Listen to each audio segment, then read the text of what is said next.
পরিচিত মানুষের সাথে কথা বলে ভালো লাগে না খারাপ লাগে? পরিচিত রাস্তায় পথ চলতে যেমন সহজ হয়, পরিচিত মানুষের সাথে কথা বলে যেমন ভালো লাগে, বক্তা যদি পরিচিত আয়াত বা সূরা থেকে আলোচনা করে সেইটা শুনে আরো বেশি ভালো লাগে। কারণ যেই জিনিস যত বেশি জানবেন তাতে চর্চা কমে না বাড়ে। সূরা কাউসারের তাফসীর হয়তোবা আপনারা যেভাবে জানেন, আমি হয়তোবা সেভাবে জানি না। আজকে আমি যেভাবে বলবো হয়তোবা আপনি সেভাবে শোনেন নাই। কথায় আছে না, এক একটা ফুলের এক একটা সুঘ্রাণ।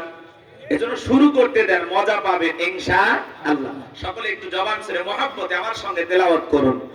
আউযু বিল্লাহি মিনাশ শাইতানির রাজীম। বিসমিল্লাহির রাহমানির রহিম। বিতাড়িত মুর্দাত শয়তানের কাছ থেকে, অভিশপ্ত ইবলিসের কাছ থেকে আল্লাহ তাআলার কাছে আশ্রয় প্রার্থনা চাচ্ছি। পরম করুণাময় দয়ালু আল্লাহ তাআলার নামে শুরু করছি। সকলে জবান ছেড়ে আমার সঙ্গে তেলাওয়াত করুন। ইন্না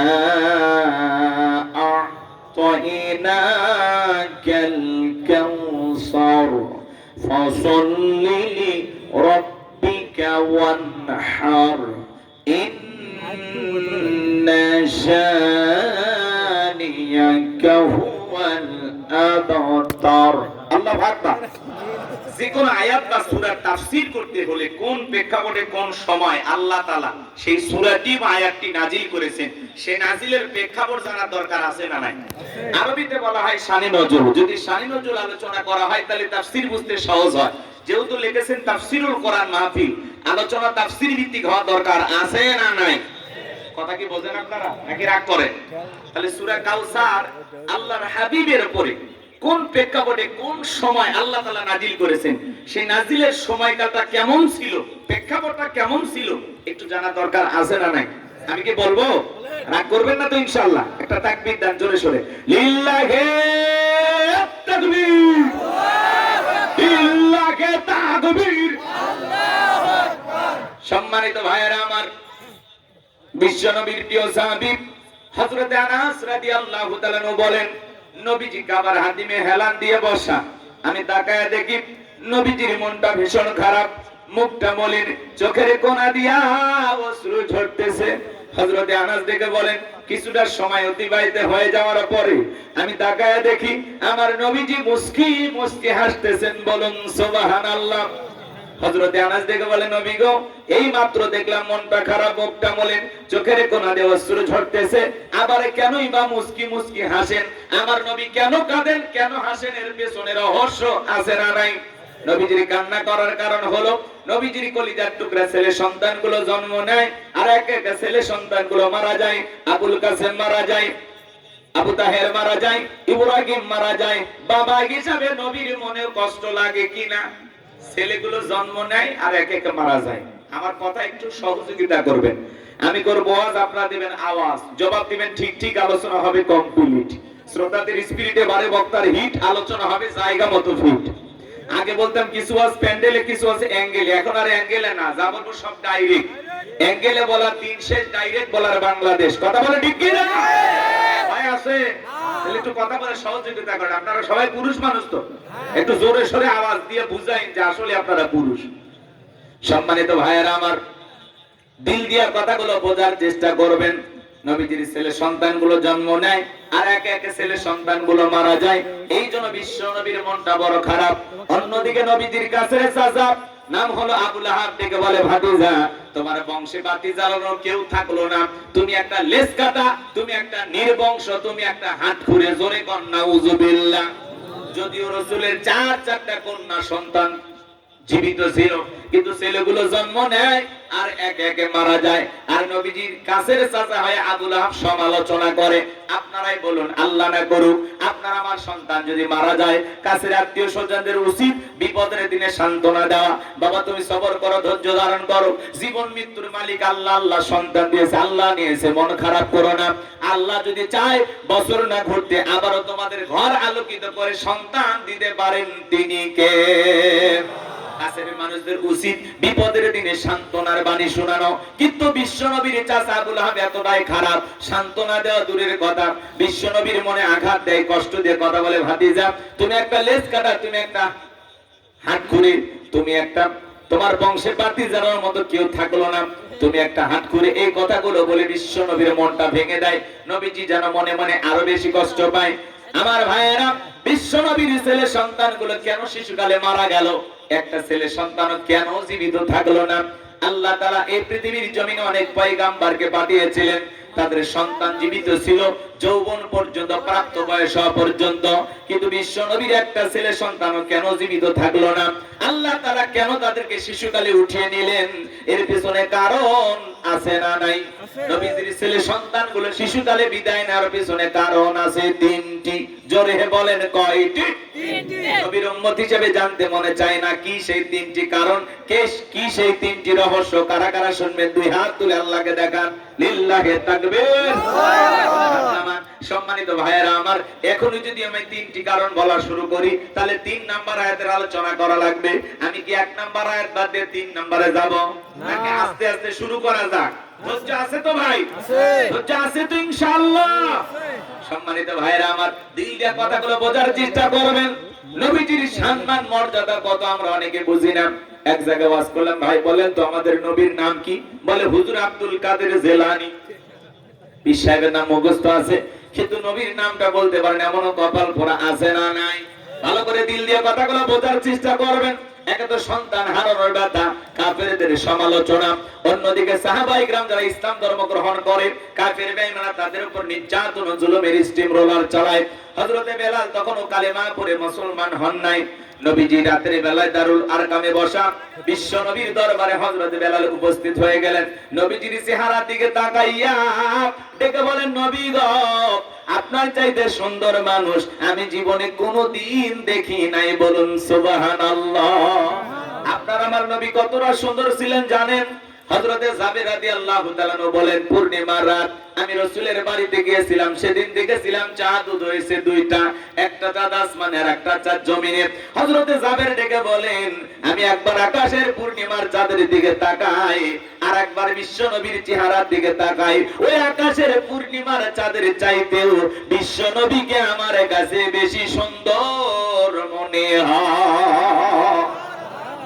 আম্মা জান আয়েশা ডেকে বলেন, যারা ইউসুফ নবীর চেহারার দিকে তাকাইয়া মিশরের নারীরা ফল কাটতে আঙ্গুল কেটে ফেলে দিয়েছিল, ওরা যদি আমার বিশ্ব নবীর চেহারার দিকে তাকাইতো, শুধুমাত্র আঙ্গুল নয়, আঙ্গুল কাটতে কাটতে, হাত কাটতে কাটতে কখন যে নিজের কলিজা কেটে দুফাক করে দিত, মুহূর্তের জন্য টের পাইতো না।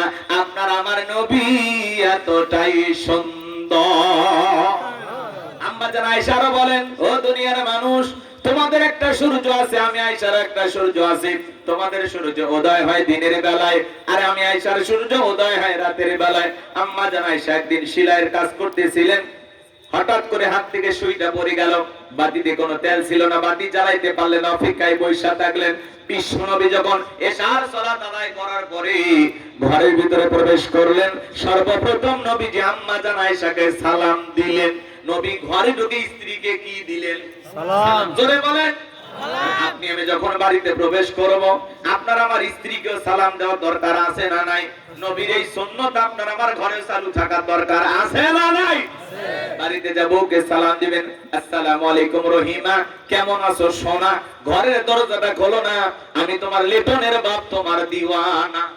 বউ খুশি হয়ে দরজা খুলে দিবে, কথা বলেন ঠিক কি না? কিন্তু আপনার আমার ব্যবহার এত মিষ্টি না। ঘরের দরজা আছে, চিৎকার মারি ডাকবে, এ রুবেলের মা, দরজা খোল। বেশি দেরি হলে দরজা ভেঙে ফেলে দিয়া, আজ তোর পিঠের উপর কি যে হবি রে। ভিতর থেকে বউ বলে, স্বামী না সেখানে আশ্রাই। কথা কন, কথা কন।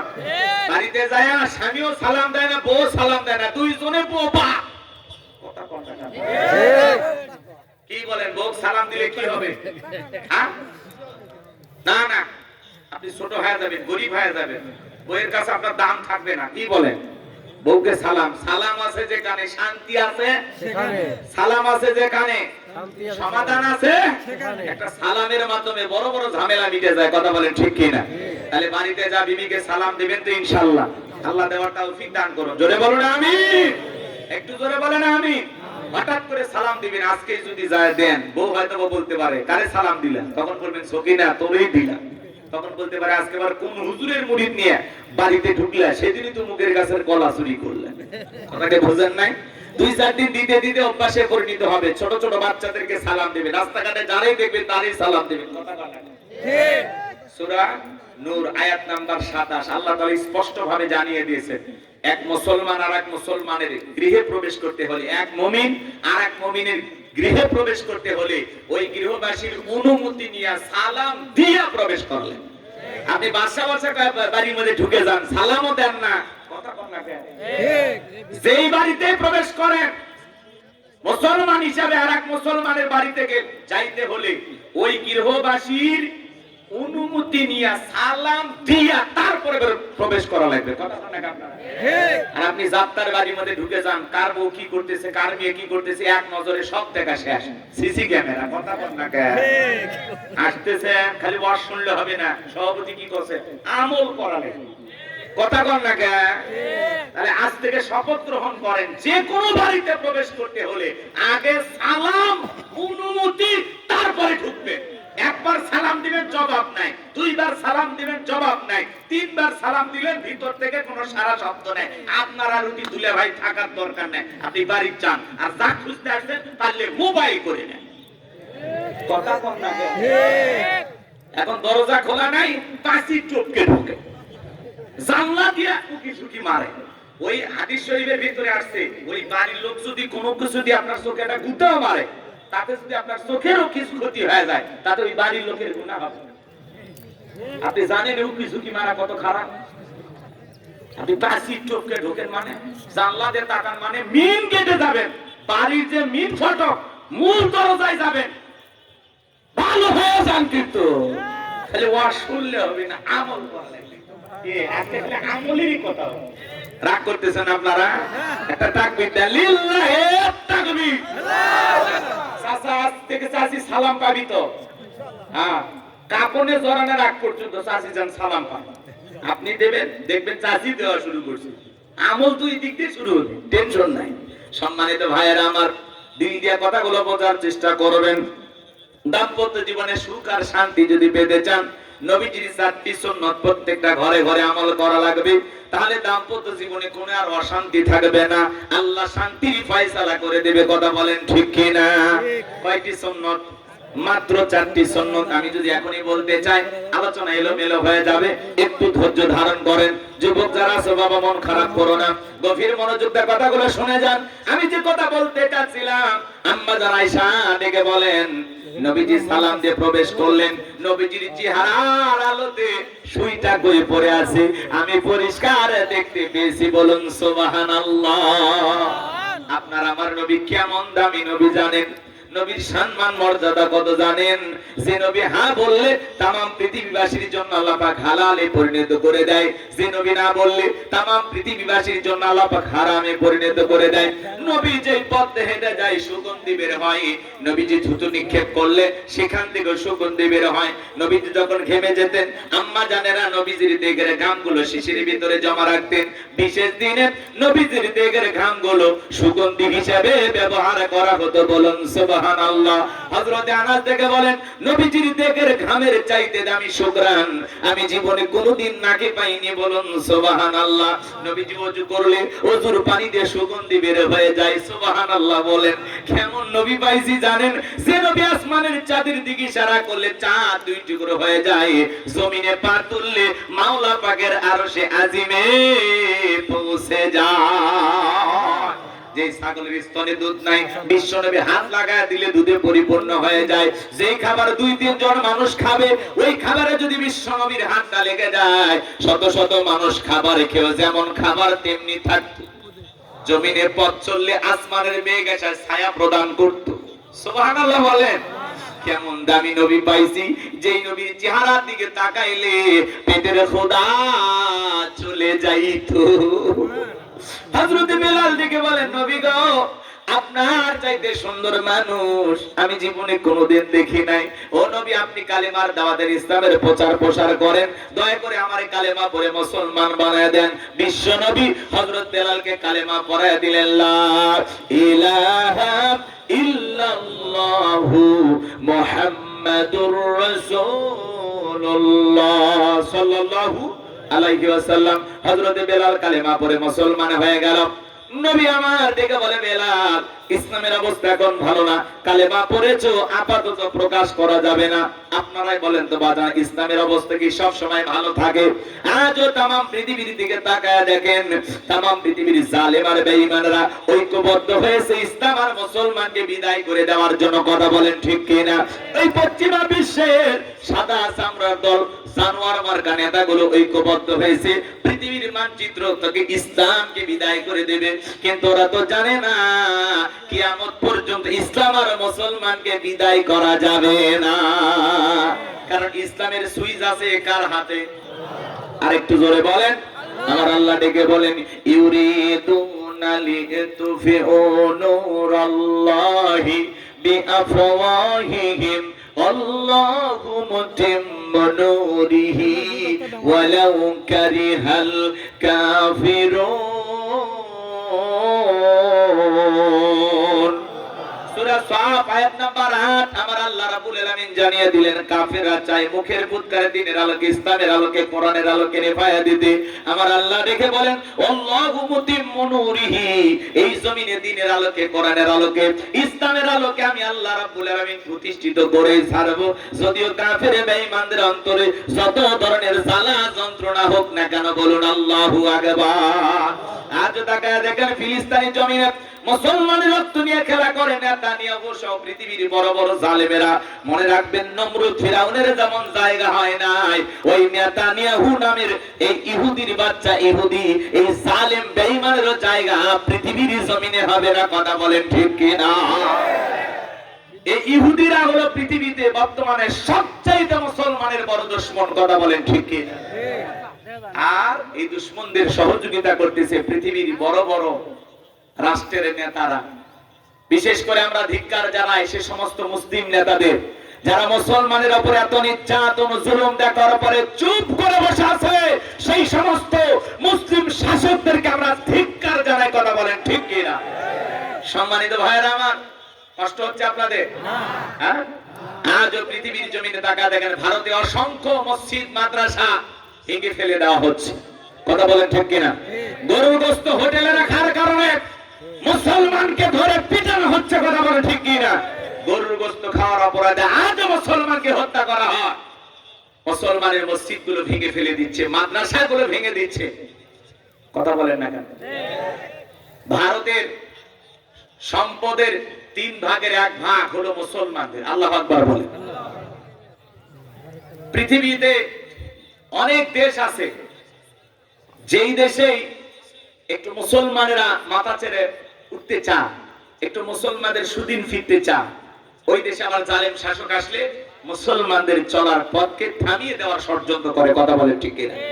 আজকে ভারতে নরেন্দ্র মোদী বড় বড় কথা বলে, কিন্তু মনে রাখবেন এরা আসলে নেতা হওয়ার কোনো যোগ্যতা এদের নাই।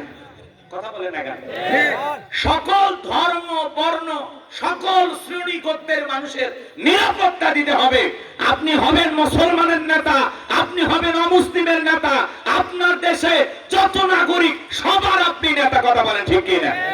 কিন্তু উনি উগ্রপন্থী হিন্দুদের লাগিয়ে দিয়েছে মুসলমানের পিছে, যা ইচ্ছা তাই করো। মুসলমানের রক্ত নিয়ে খেলা করতেছে, হাজার হাজার মুসলমানকে পিটানো হচ্ছে, মুসলমানের মসজিদগুলো ভেঙে শেষ করে দেওয়া হচ্ছে, এরপরে কোনো কথা বলে না। কথা বলে না কেন? আর একজন অমুসলিমের উপরে নির্যাতন জুলুম হয়ে গেল, বিশাল ব্যাপার। পুরো পৃথিবী তখন ঘুম ভেঙে যায়। আর পুরো পৃথিবীতে লক্ষ লক্ষ মুসলমান মারা যায়, একটা নেতার ঘুম ভাঙে না। কথা বলেন ঠিক কিনা? এই হলো আজকে অবস্থা। মানে মুসলমানের রক্ত এটা তাদের কাছে রক্তই মনে হয় না, মুসলমানের জীবন তাদের কাছে জীবনই মনে হয় না। কথা বলে ঠিক কিনা? মুসলমান মারা গেলে বলে সন্ত্রাস মারা গেছে। কথা কয় না?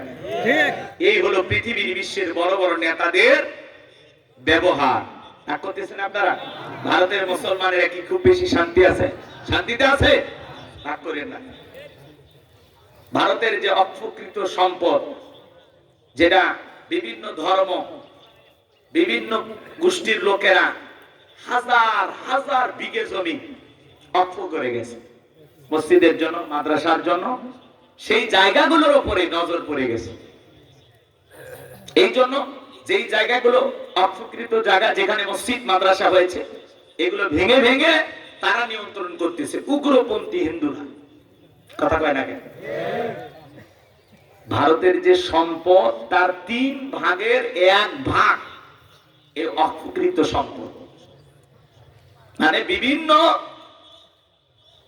মসজিদ, মাদ্রাসা এবং মন্দিরের জন্য মানুষ এই জায়গাগুলো কি দিয়ে দিয়েছে। সেই জায়গার উপরে নজর পড়ছে নরেন্দ্র মোদীর। তো যাই হোক, সে বিতর্কিত বিল আপাতত স্থগিত করা হয়েছে। ভবিষ্যতে যে আবার নাড়াচাড়া দেবে না তার কোনো গ্যারান্টি নেই। আজকে পুরো পৃথিবীর দিকে তাকায় দেখেন, মুসলমানেরা শান্তিতে নাই। কথা বলেন ঠিক কি? এই জমিনেও যারা ছিল তারা কি মুসলমানকে ভালো রেখেছিল? রাখে না। তারাও মুসলমানের রক্ত নিয়ে খেলা করেছিল। কথা বলেন ঠিক কি না? শাপলা চত্বরে অসংখ্য মুসলমানদেরকে হত্যা করেছিল, এদেশের সোনার মানুষদেরকে ফাঁসির দড়িতে ঝুলিয়েছিল, মিথ্যা মামলা হামলা দিয়ে আলেম ওলামা সহ এদেশের অসংখ্য মানুষকে বছরের পর বছর জেলখানায় বন্দী করে রেখেছিল। যারা মুসলমানের রক্ত নিয়ে খেলা করেছিল আজকে তারা আছে পালিয়ে গেছে। কথা বলেন নাকি আপনারা? পালিয়ে গেছে।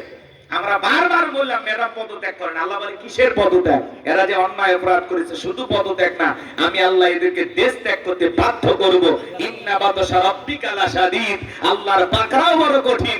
আল্লাহ ধরে না, যেদিন ধরবে মামু বাড়ি দিল্লি গিয়ে পড়বে। কথা বলেন ঠিক কি না? আছে আজকে না, সব শেষ, চলে গেছে। বড় বড় কথা বলতে পালাবো না, হারাবো না, কই পালিয়েই তো গেলেন, নিজের জবানের কথাটাও ঠিক রাখলেন না। এখন মাঝে মাঝে ওনার পর বিকট ঠাস হয় যে আমি দেশের কাছে আছি, শর্ট করে ঢুকবো। আবার বলে আমি দেশের এখনো প্রধানমন্ত্রী আছি।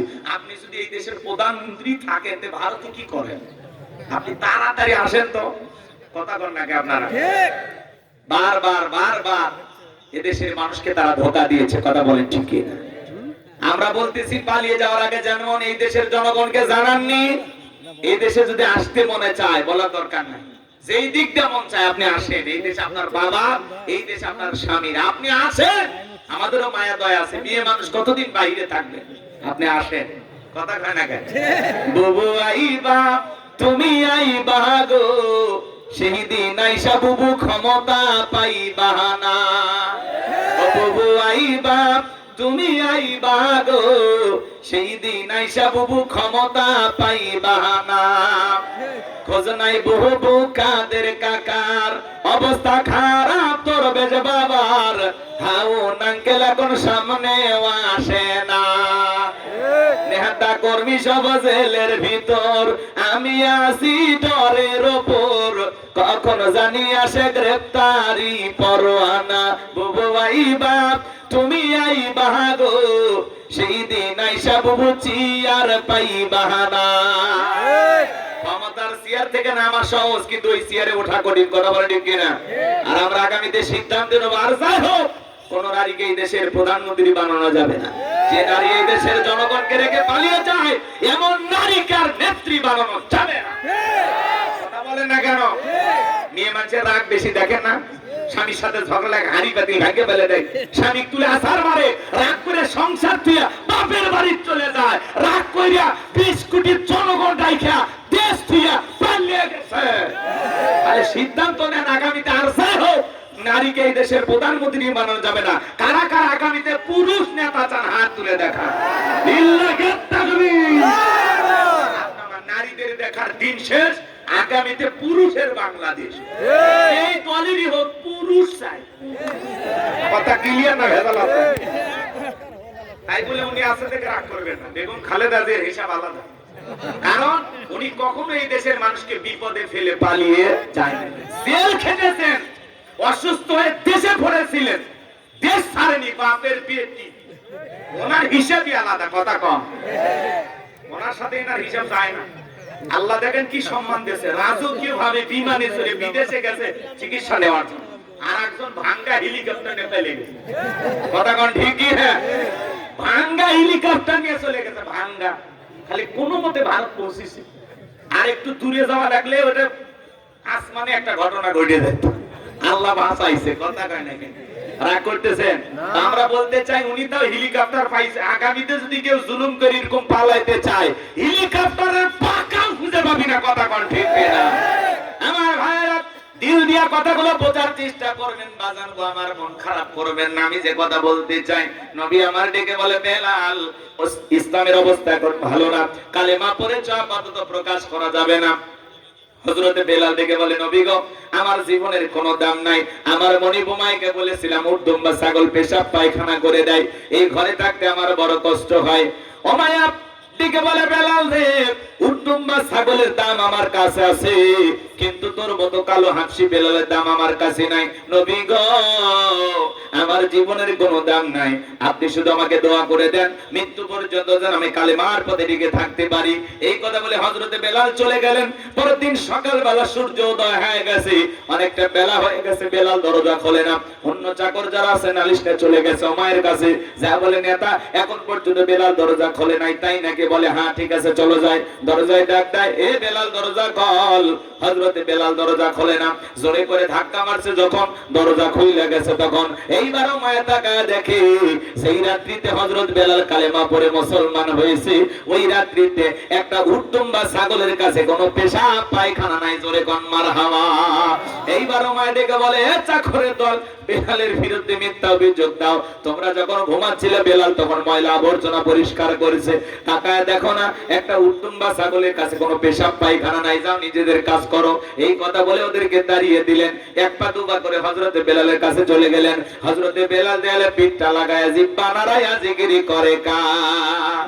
এইবার হযরত বেলালকে হালকা করে ধাক্কা মারছে, যখন জবান দিয়ে কালেমার আওয়াজ বের হয়েছে, তখন এই আওয়াজ শোনা মাত্র আমায় ডেকে বলে, বেলাল তোর জবান দিয়ে কি শুনলাম, তুমি কি মুসলমান হয়েছো?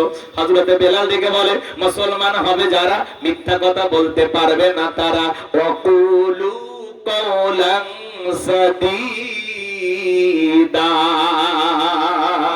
মুসলমানেরা হবে সত্যবাদী, মুসলমানেরা কখনো মিথ্যাবাদী হতে পারে না। আর আমাদের সমাজে মিথ্যাবাদী আছে না নাই? ভরা পেটে মিথ্যা, খালি পেটে মিথ্যা, ঘুমানোর আগে মিথ্যা, ঘুম থেকে উঠেও মিথ্যা, চেহারাটা বেঁকা হয়ে গেছে, এক পা কবরে চলে গেছে, এত মিথ্যা কথা বলে শয়তান পর্যন্ত বলে আমি এত খারাপ না। মিথ্যাবাদী আছে না নাই? বলে আমরা হেলিকপ্টার দিয়ে পানি দিয়েছিলাম, এখন রিপোর্ট প্রকাশ হয় হেলিকপ্টার থেকে পানি নয়, জনগণের বুকে গুলি ছুড়ে মারা হয়েছে।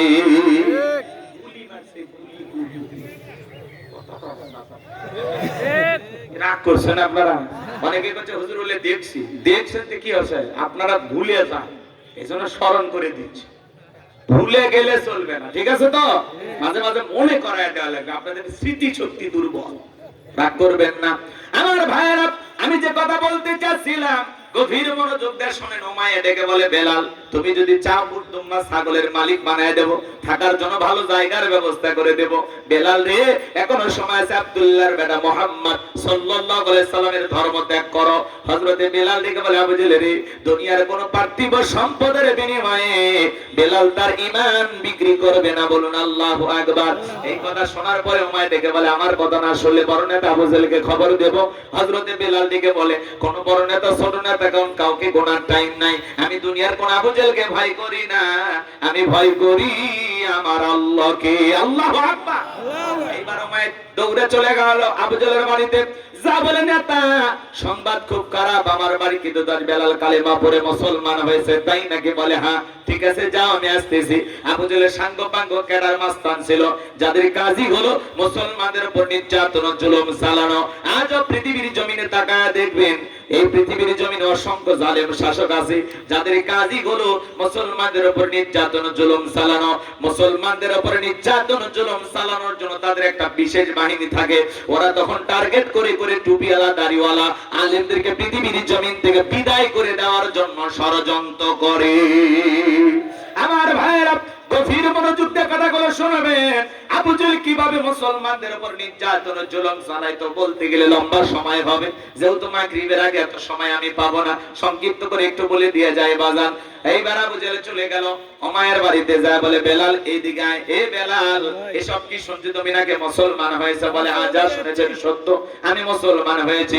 এই কথা শোনার পরে আবু জেহেল দিকে বলে, বেলাল তুমি যদি চাও উট দুম্বা ছাগলের মালিক বানায় দেব, থাকার জন্য ভালো ঘরের ব্যবস্থা করে দেব, ব্যবসা বাণিজ্য যদি করতে চাও দিরহাম টাকা পয়সা যা লাগে ব্যবস্থা হবে। বেলাল তুমি চাইতে দেরি, তোমার চাহিদাটা পূরণ করতে দেরি করব না। আমাদের একটাই শর্ত, নবী মুহাম্মাদের কালেমা ছেড়ে দাও। আবু জেহেলের কথা শোনার পরে হযরতে বেলাল ডেকে বলে, আবু জেহেল রে, দুনিয়ার সব সম্পদ যদি আমি বেলালকে দিতে চাও, দুনিয়ার সব সম্পদ ছাড়তে রাজি, বিশ্ব নবীর কালেমা ছাড়তে রাজি নাই। বলেন আল্লাহু আকবার।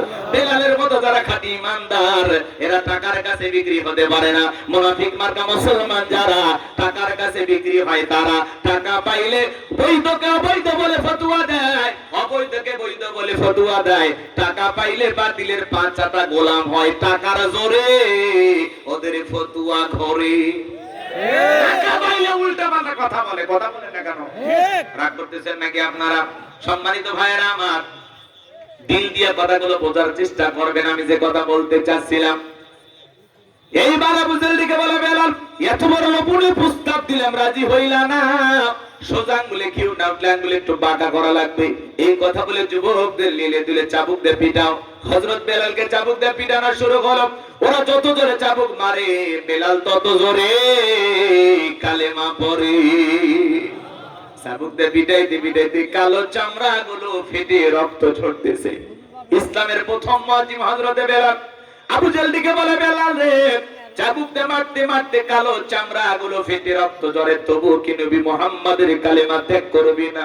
হযরতে বেলাল দিকে বলে, আবু জেহেল রে, মারতে মারতে যদি মেরেও ফেলে দাও, জীবনটা দিতে রাজি, নবীজির কালেমা ছাড়তে রাজি নাই। বলুন সুবহানাল্লাহ।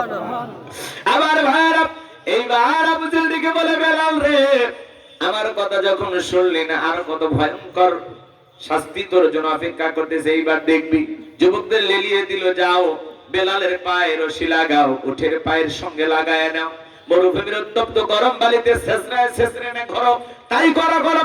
হযরতে বেলালের পায়ে রশি লাগাইয়া উঠের পায়ের সঙ্গে বেঁধে মরুভূমির উত্তপ্ত গরম বালিতে ছেঁচড়ায় ছেঁচড়ে ঘোরা হলো। আরবের বালিগুলো এত গরম, চাল দিলে মরি হয়ে যায়, এত উত্তপ্ত গরম বালি। সেই গরম বালিতে ছেঁচড়ায় ছেঁচড়ে ঘোরা গেল। পাবলা গাছের কাঁটাগুলো জিহ্বার ভিতরে পেরেকের মতো মারা গেল। এত নির্যাতন জুলুম করার পরে বিকেল বেলা নিয়ে এসে বলে, বেলাল চাবুক দিয়ে পিটাইলাম, পায়ে রশি লাগায় নিয়ে ঘুরলাম রে বেলাল, তবুও কি নবী মুহাম্মাদের কালেমা ছাড়বি না? হযরতে বেলাল দিকে বলে, আবু জেহেল রে, মারতে মারতে যদি মেরে ফেলে দাও, বেলালের নিঃশ্বাস থাকবে যতদিন, বেলাল ইসলামের পথে টিকে থাকবে ততদিন। বলুন আল্লাহু আকবার।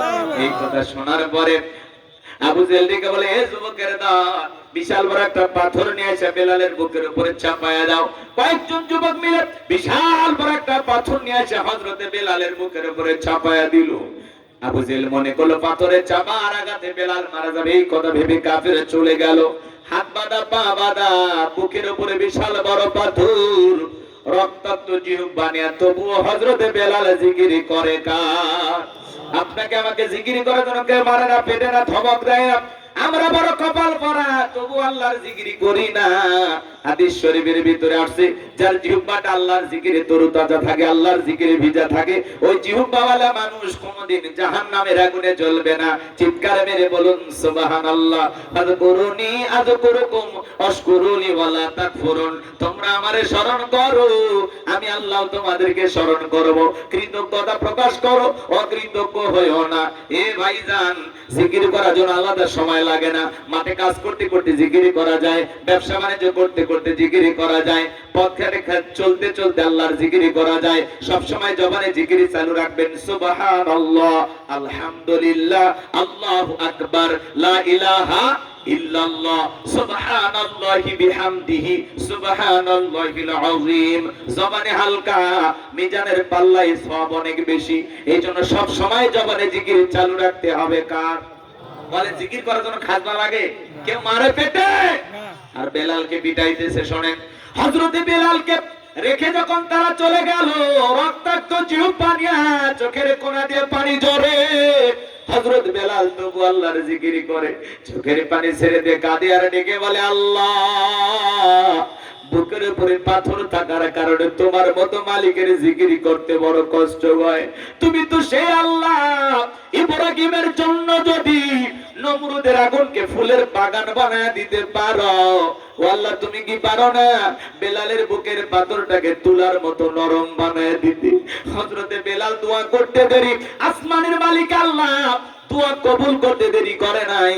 বেলালের বুকের পাথরটাকে আমার আল্লাহ তুলার মতো নরম বানিয়ে দিয়েছেন, বলুন সুবহানাল্লাহ। বেলালের নির্যাতন জুলুমের কথা যখন বিশ্ব নবীর কান পর্যন্ত পৌঁছে গেল, নবী আমার ডেকে বলল, আবু বকর বেলালের কষ্টের কথা আমার সহ্য হয় না, যাও যাও তুমি আমার বেলালের জন্য একটা কিছু করো। হযরতে আবু বকর সিদ্দিক রাদিয়াল্লাহু তাআলা কয়েক গুণ দাম বেশি দিয়া গোলামীর জীবন থেকে হযরত বেলালকে আজাদ করলেন, মুক্ত করলেন। চিৎকারে মেরে বলুন সুবহানাল্লাহ। এই যখন ইসলামের অবস্থা, একদিকে সন্তান হারানোর ব্যথা, কাফিরদের সমালোচনা, অন্যদিকে সাহাবায়ে কিরামদের উপর নির্যাতন জুলুম, এই যখন ইসলামের অবস্থা, ওই সময় নবীজির মনটা ভীষণ খারাপ। নবীর যখন মন খারাপ, নবীকে সান্ত্বনা দেওয়ার দায়িত্ব কার? আরেকটু চিল্লায় বলেন কার? আমার আল্লাহ ডেকে বলে, জিবরাইল আমার বন্ধুর মা নাই, বাবা নাই, আমি স্যার আমার বন্ধুর কেউ নাই রে জিবরাইল। আর করিস না দেরি, লাহু মাহফুজ থেকে সূরা কাউসার নিয়ে যা আমার বন্ধুর উপরে নাজিল কর তাড়াতাড়ি, বলুন আল্লাহু আকবার। নবী আমার ডেকে বলে, আনাস আমার মনটা কেন খারাপ, আমার কষ্ট পাওয়ার কারণ কি তোমরা জানো? কিন্তু আমার এই মাত্র মুস্কি হাসি দেওয়ার কারণ হলো আসমান থেকে এই মাত্র জিবরাইল এসে আমার উপরে সূরা কাউসার নাজিল করলো। চিৎকারে মেরে বলুন সুবহানাল্লাহ। বিশ্ব নবী তখন মুস্কি মুস্কি হাসলেন আর সাহাবায়ে কিরামদের সামনে সূরা কাউসার তিলাওয়াত করে শুনিয়ে দিলেন। সবাই জবান ছেড়ে আরেকবার আমার সঙ্গে তেলাওয়াত করুন। আমার আল্লাহ বলেন, ইন্না আ'তাইনাকাল কাউসার, ইন্না আ'তাইনাকাল কাউসার ফাসাল্লি লিরাব্বিকা ওয়ানহার, ইন্না শানিয়াকা হুয়াল আবতার। আল্লাহু আকবার। আমার আল্লাহ রাব্বুল আলামিন দেখে বলেন, ইন্না আ'তাইনাকাল কাউসার, অবশ্যই আমি আল্লাহ পাক আপনাকে হাউজে কাউসার দান করেছি। এই পৃথিবীর অন্য কোন নবী রাসূলকে আল্লাহ তাআলা হাউজে কাউসার দান করেন নাই। আপনার আমার নবীকে আল্লাহ তাআলা হাউজে কাউসার গিফট করেছেন, হাউজে কাউসার দান করেছেন, বলুন সুবহানাল্লাহ। ইন্না আ'তাইনাকাল কাউসার, নিশ্চয় আমি আল্লাহ পাক আপনাকে হাউজে কাউসার দান করেছি। এই হাউজে কাউসারের পানি দুধের মতো সাদা, মধুর চাইতে মিষ্টি, পানির মতো ক্লিয়ার। ওই কঠিন কিয়ামতের ময়দানে যেদিন বিচার দিবস কায়েম হয়ে যাবে, যেদিন সূর্য জাহাজ মাথার উপরে চলে আসবে, জমিনটা হয়ে যাবে তামার জমিন, পাহাড় পর্বত নদী নালা খাল বিল বিল্ডিং ইমারত কোনো কিছু থাকবে না। কুল্লু মান আলাইহা ফান, এই পৃথিবীর জমিনের সবকিছু আল্লাহ তাআলা ধ্বংস করে দেবেন। ওই কঠিন কিয়ামতের ময়দানে সেদিন বেঈমান তুর জিহ্বা নাভি পর্যন্ত ঝুলে আসবে। বিচার দিবসের একদিন হবে 50,000 বছরের সমান। যেদিন ভাই ভাইয়ের পরিচয় দেবে না, ইয়াউমা ইয়াফিরুল মারউ মিন আখি ওয়া উম্মিহি ওয়া আবি ওয়া সাহিবাতিহি ওয়া বানি, ওই কঠিন কিয়ামতের ময়দানে ভাই ভাইয়ের কাছ থেকে পালিয়ে যাবে, মাতা পিতা সন্তানদের কাছ থেকে পালিয়ে যাবে, স্বামী স্ত্রীর কাছ থেকে পালিয়ে যাবে, স্ত্রী স্বামীর কাছ থেকে পালিয়ে যাবে, সন্তানেরা মা বাবার কাছ থেকে পালিয়ে যাবে। ওই কঠিন কিয়ামতের ময়দানে আল্লাহর আরশের ছায়া ছাড়ার কোনো ছায়া থাকবে না।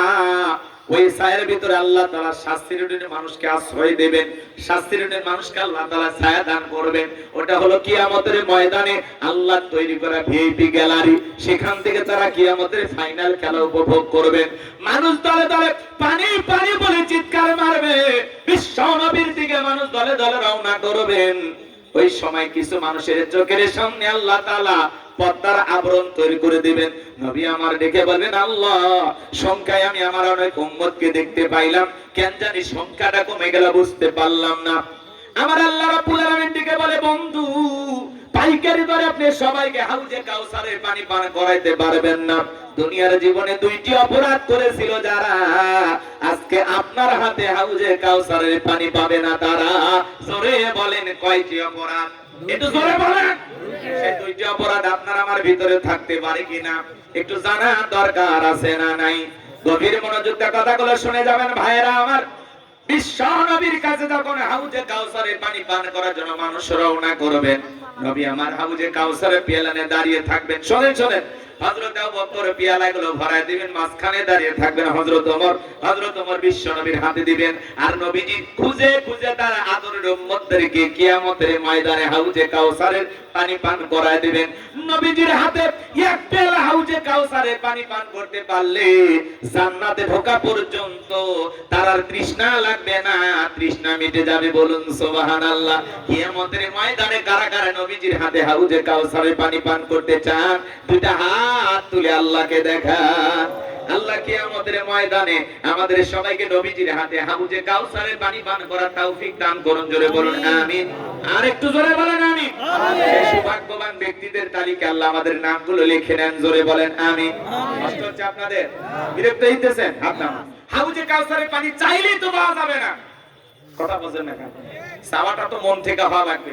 এই যে নারায়ণগঞ্জের কিছু ছেলে পেলে ডক্টর ইউনূস সাহেবকে ক্ষমতার চেয়ারে রাখার জন্য ওরা একটা ব্যানার নিয়ে রাস্তায় নামছে, মার্চ ফর ডক্টর ইউনূস। কথা কি বুঝতে পারতেছেন? ওনারা বলতেছে কিসের নির্বাচন? এই দেশের মানুষ 15-16 বছর ভোট দিতে পারেনি, এই আফসোস তাদের ছিল বিগত সরকার থাকার সময়। কিন্তু ডক্টর ইউনূস ক্ষমতায় আসার পরে মানুষ এখন ভোট দেওয়ার কথা ভুলে গেছে। মানুষ বলতেছে ডক্টর ইউনূস কিছুদিন ক্ষমতার চেয়ারে থাক, এরপরে আস্তে ধীরে নির্বাচন করা লাগবে। ওই ছেলেগুলো তরুণ যুবকেরা নারায়ণগঞ্জের ওরা বলতেছে এই দেশে আমাদের এলাকায় এমন নেতা ছিল যে বলে আমি রাত 2টায় ডাক দিলে 2 লাখ মানুষ পাওয়া যাবে, সেই মানুষের গিরিল বাঁচানোর জন্য 2 জন লোক খুঁজে পাওয়া যায়নি। কথা কোন ঠিক কি না? এইজন্য বড় বড় কথা যারা বলতো ওরা আছে সব পালিয়ে গেছে। কথা বলেন ঠিক কি না? লিল্লাহি তাকবীর। আজকের মাহফিলের প্রধান আকর্ষণ শ্রদ্ধাভাজন প্রিয় ভাই মুফতি আমির হামজা সাহেবের আগমন। লিল্লাহি তাকবীর, আল্লাহু আকবার, লিল্লাহি তাকবীর, আল্লাহু আকবার। আলহামদুলিল্লাহ, আমাদের প্রিয় ভাই মুফতি আমির হামজা সাহেব আমাদের মাঝে উপস্থিত। আলহামদুলিল্লাহ বলেন। আপনারা একসাথে নামাজ পড়ে তার বয়ান শুনবেন ইনশাআল্লাহ। উনি এসে গেছেন। আলহামদুলিল্লাহ, আমরা খুশি তো? জোরে বলেন খুশি তো? আমার ভাইয়েরা, এই তরুণ যুবকেরা তারা একটা ব্যানার নিয়ে মাঠে নেমেছেন, মার্চ ফর ডক্টর ইউনূস। তারা বলতেছে আমরা ডক্টর ইউনূসকে আরো কিছুদিন বাংলাদেশের প্রধান উপদেষ্টা হিসেবে দেখতে চাই। কারণ উনি ক্ষমতার চেয়ারে বসার পরে সারা দেশ থেকে সমস্ত মানুষ আলহামদুলিল্লাহ আনন্দে আত্মহারা বলতেছে যে না, এই মানুষটা যা করতেছে এই দেশের কল্যাণই করতেছে। কথা বলে ঠিক না? এই জন্য উনি আছে, উনি আমাদের মাঝে থাকবে। ভাই আপনারা অস্থির হয়েছেন কেন? ভাই তো আসছে, টেনশন আছে। দেখছেন না? হ্যাঁ, টেনশন নেন না, বসেন। মাগরিবের কিছুক্ষণ পরে আজান হবে। কষ্ট হয় নাকি আপনাদের? বলেন কষ্ট হচ্ছে? তাকবীর দেন, লিল্লাহি তাকবীর। তাহলে এই দেশের তরুণেরা বিগত 16 বছরে যে জুলুম অত্যাচার করেছিল সেই স্বৈরাচারকে যদি বিদায় করে দিতে পারে, সেই ক্ষমতা যদি যুবকদের থাকে, সেই যুবকেরা আবার আন্দোলন করে বলতেছে ডক্টর ইউনূসকে আমরা আরো কিছুদিন ক্ষমতায় রাখতে চাই, প্রয়োজনে আবার আন্দোলন করব, রক্ত দেব, এরপরেও ডক্টর ইউনূসকে কিছুদিন আমরা রাখবো। তাহলে যুবকেরা যদি চায়, বলেন পারবে কি? ওরাই তো খেলা দেখাইছে। কথা কন না কেন? তাহলে ওরা যদি জেগে ওঠে, এই নারায়ণগঞ্জের যুবকের আবার বলতেছে আমরা প্রথম আন্দোলন শুরু করেছি মার্চ ফর ডক্টর ইউনূস, আশা করি বাংলাদেশের বাকি জেলা থেকেও আন্দোলন শুরু হবে। আসলে সাধারণ মানুষকে যখন জিজ্ঞাসা করা হয় ইউনূস সাহেব ক্ষমতায় থাকাতে আপনারা কেমন, বলে আলহামদুলিল্লাহ। কিছুদিন যদি থাকে সমস্যা, না না, ভোট ছাড়া ওরা 16 বছর থাকতে পারলে ইনি 5 বছর থাকতে সমস্যা কোথায়? কথা কি বলছেন? মানুষের আবেগ আছে তো, রাগ করতেছেন নাকি আপনারা? তো কষ্ট মনের মধ্যে নেবেন না। তো যাই হোক, আমি যে কথা বলতে চাচ্ছিলাম, উনি এই বাংলাদেশের হাল ধরার কারণে বাংলাদেশ বিপদে পড়েছে, ডক্টর ইউনূস এসে হাল ধরেছে। আমরা যেমন বিপদে পড়লে দুঃখে দিশাহারা হয়ে গেলে দোয়া করিলা। কথা বলে দোয়া আছে নাকি? পড়ি কি দোয়া? কথা কর, লা ইলাহা ইল্লা আনতা সুবহানাকা ইন্নী কুনতু মিনাজ জালিমিন। আমরা পড়ি, বিপদে পড়লে পড়ি। কারণ ইউনূস আলাইহিস সালাম এই দোয়া করেছিলেন মাছের পেটে। কথা কোন ঠিক কি না? সেই দোয়াটা পড়লে অনেক বিপদ আল্লাহ দূর করে দেয়। এটা আল্লাহর ফয়সালা, কথা কোন ঠিক কিনা? তো বাংলাদেশ বিপদে পড়েছে ডক্টর ইউনূসের হাল ধরার কারণে আলহামদুলিল্লাহ দেশের অনেক মানুষ স্বস্তিতে আছে। পৃথিবীর বড় বড় লিডারেরা তাকে দেখে সালাম দেয়, ধন্যবাদ জানায়। ডক্টর ইউনূস সাহেব দেখলেন না ব্যাংককে গেছে, নরেন্দ্র মোদী দাঁড়াইয়া কি করতেছে, দাদা কথা কয় না কেন? এটাই ডক্টর ইউনূসের পাওয়ার, কথা বলেন ঠিক কিনা? পুরো পৃথিবী তাকে সম্মান করে। এই জন্য ভাইরা আমার, আমরা বলতেছি একটু দেশের পরিবেশ স্বাভাবিক হোক, আগামীতে যারাই হোক এই দেশের নেতা আমরা একটু এরকম ভালো মানুষ সমাজের নেতা হিসেবে দেখতে চাই, কথা বলেন ঠিক কিনা? যারা দেশের সাথে কাজ করবে। এই মানুষটা কত দেশপ্রেমিক, কিছু কথা বলতে গিয়ে এদেশের 4 কোটি মানুষ 100 টাকা দিয়া প্রত্যেক দিন তাদের যায়, মাত্র 100 টাকা দিয়ে যারা জীবন ধারণ করেন, এই গরিব দুঃখী মানুষের কথা বলতে গিয়ে ফুফিয়ে ফুফিয়ে কান্না করেছেন ডক্টর ইউনূস। একটা মানুষের ভিতরে কতটা দেশপ্রেম থাকলে, দেশের মানুষের প্রতি কতটা ভালোবাসা থাকলে এভাবে ফুফিয়ে মিডিয়ার সামনে কান্না করতে পারে। আর ওনারা কান্না করতো স্বজন হারানোর ব্যথা। কে কোন দিন মরছে, জন্মদিন আর মৃত্যু দিন নিয়ে ওনারা ব্যস্ত থাকতো। দেশের জনগণ মরলো না বাঁচলো এটা না তাদের মাথা ব্যথা ছিল না। আবু সাইদের রক্ত দেখে ওরা কাঁদতো না, ওরা কাঁদতো মেট্রো রেল দেখে। এই কথা কোন না কেন? রাগ করতেছেন আপনারা? রাগ করবেন না, মন খারাপ করবেন না বাজান। মানুষের কষ্ট দেখে কান্না করা লাগবে। আজকে এই দেশের মানুষ, ওই যে দেখলেন না রাজশাহীর এক মানুষ ট্রেনের নিচে আইসা একটা বৃদ্ধ মানুষ ঝাঁপিয়ে পড়ে আত্মহত্যা করলো। মানুষ দেখবে আরে কি কষ্ট, কি কেন মারা গেল? আরে বাবা, ওই বৃদ্ধ মানুষের যতই কষ্ট হোক এভাবে কেন মারা গেল? দুনিয়া থেকে আইন আদালত নাই, দুনিয়া থেকে আর মানুষ নাই। তার মানে এই কথাগুলোর দ্বারা আমি কি বলতে বোঝাতে চাচ্ছিলাম আপনাদেরকে, যেটা বলতে চাই যে এই সমাজে হাজারো সমস্যা থাকবে, সমস্যা মোকাবেলা করেই আপনাকে টিকে থাকতে হবে, কথা বলেন ঠিক কিনা? আপনার 60-70 বছরের জিন্দেগি চলে গেল, আর 5-7 বছর হয়তো আল্লাহ হায়াত দিলে বেঁচে থাকবেন। সেই জীবনটা কি শেষ সময়ে এসে নষ্ট করা যাবে? আত্মহত্যা করা যাবে? এই বৃদ্ধ মানুষকে নিয়ে অনেকে অনেক কথা বলতেছেন যে যার ছেলেরা খাওয়াইতো না, পড়াইতো না, বিভিন্ন ভাবে কষ্ট পাওয়ার কারণে এই লোকটা আত্মহত্যা করেছে। তো আমি বলতে চাচ্ছি যে বেটা ভিডিও করতেছে, ও বেটা কি করছে? কথা কন না কেন? মানুষের কষ্ট থেকে মানুষ কি করে? ভিডিও করে, বাঁচাইতে যায় না। কথা কন না কেন? রাগ করতেছেন আপনারা? রাগ করতেছেন। এই দেশে আজব কিছু ঘটনা ঘটে যেগুলো ঘটে মানুষ শুধু ভিডিও করার ধান্দা থাকে, যে এটার ভিডিও করলে ভাইরাল হয়ে যাবে, কিন্তু মানুষ বিপদে পাশে দাঁড়ায় না, কথা বলেন ঠিক কিনা? কেউ এসে অস্ত্র দিয়ে মারতেছে, লাঠি দিয়ে মারতেছে, লাঠি ধরতে দেখিনি কিন্তু ক্যামেরাতে ভিডিও করতে দেখেছি, কথা বলেন ঠিক কিনা? এই হলো মানুষের মনুষ্যত্ববোধ। আমরা বলতে চাই আপনার আমার চিন্তা ভাবনা পরিবর্তন করতে হবে, যেখানে অন্যায় সেখানে প্রতিবাদ করতে হবে, কথা বলেন ঠিক কিনা? আর আগামীতে এই সমাজের নেতৃত্ব দেবে সৎ, যোগ্য, ভালো মানুষেরা, দেশপ্রেমিক মানুষ, কথা বলেন ঠিক কিনা? আল্লাহ যেন আমাদের সঠিক বুঝ দান করেন, জোরে বলুন আমিন। আমি যে কথা বলতে চাচ্ছিলাম, হাউজে কাউসারের পানি চাইলেই পাওয়া যাবে না। হাউজে কাউসারের পানি পান করতে গেলে একটু কষ্ট করা লাগে। আমি আপনাদের এলাকায় আসলাম, একটা ছেলের হাতে কিছু চকলেট দিলাম, দিয়ে বললাম বাবা এক কথা পানি আনাম, একটু ওযু বানাবো। ওই ছেলেটা পানি আনার জন্য মারছে দৌড়, মাঝখানে আসার খেয়ে পুড়ে গেছে, হাঁটু ছিলে গেছে, রক্ত বের হয়ে গেছে। চকলেট থাকার কারণে উঠে দাঁড়াইয়া বদনা ভরিয়া পানি নিয়ে আমার সামনে হাজির। আমি তখন বললাম বাবা এই পানিটার দিকে কষ্ট হয়েছে, মাঝখানে আসার খেয়ে পুড়ে গেছো, ব্যথা পাইছো, রক্ত মেনায় বের হয়েছে। ওই ছেলেটা তখন চকলেট থাকার কারণে বলতেছে আমি এরকম কত পড়ে যাই, আমার কিছুই হয় না, কথা কয় না। ওই চকলেট থাকার কারণে এই ছেলের ব্যথাকে ব্যথা মনে হচ্ছে না। কঠিন কিয়ামতের ময়দানে নবীজির হাতে এক বেলা হাউজে কাউসারের পানি যদি পান করতে পারেন, কিয়ামতের কঠিন দিন আপনার কাছে কঠিন মনে হবে না, আল্লাহ সহজ করে দিবেন, বলুন সুবহানাল্লাহ। কিয়ামতের কঠিন দিনে নবীজির হাতে এক বেলা হাউজে কাউসারের পানি আর আল্লাহর আরশের নিচে ছায়া যদি ভাগ্যে জুটে যায় আপনি জান্নাতি, আপনারা টেনশন নাই, বলুন সুবহানাল্লাহ। এখন হাউজে কাউসারের পানি চাইলেই তো পাওয়া যাবে না, কাজ করতে হবে, কথা বলে কি করা লাগবে? কাজ করতে হবে। কাজ করা লাগবে দুইটি, জোরে বলেন কয়টি? দুইটা আঙ্গুল তুলে বলেন কয়টি?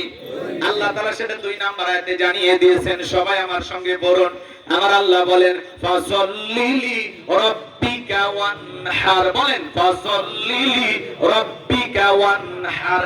এক নাম্বার হলো ফাসাল্লিলি রাব্বিকা, রবের উদ্দেশ্যে সালাত নামাজ হবে একমাত্র কার জন্য? কুলিন্না সালাতি ওয়া নুসুকি ওয়া মাহইয়ায়া ওয়া মামাতি লিল্লাহি রাব্বিল আলামিন।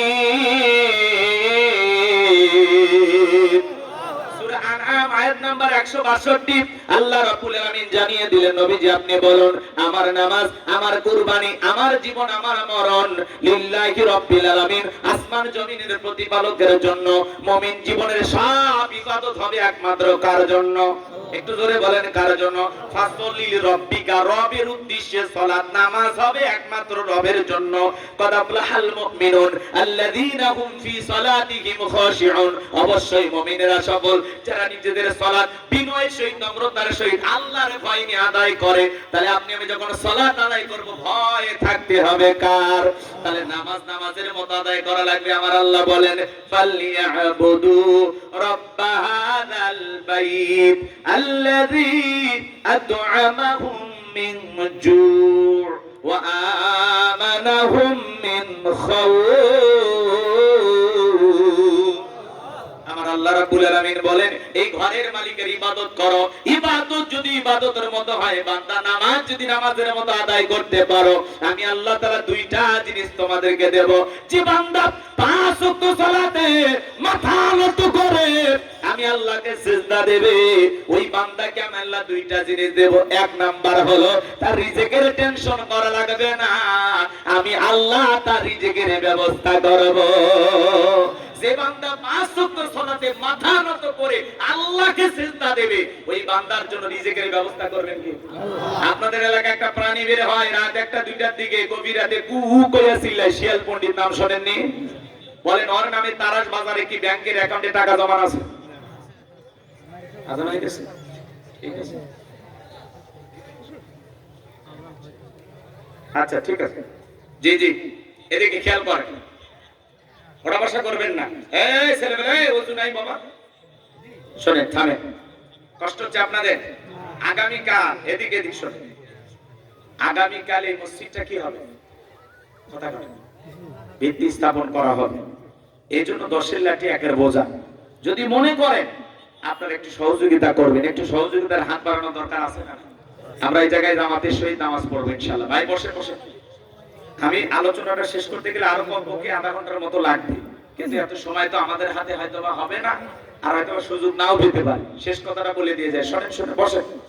ফাসল্লি রাব্বিকা ওয়ানহার, রবের উদ্দেশ্যে সালাত। তাহলে নামাজ নামাজের মতো আদায় করলে আল্লাহ এক নাম্বার কি দিবেন? রিজিকের ব্যবস্থা করবেন। রিজিক নিয়ে তো আমাদের পেরেশানি, টেনশন। কথা বলেন না ঠিক?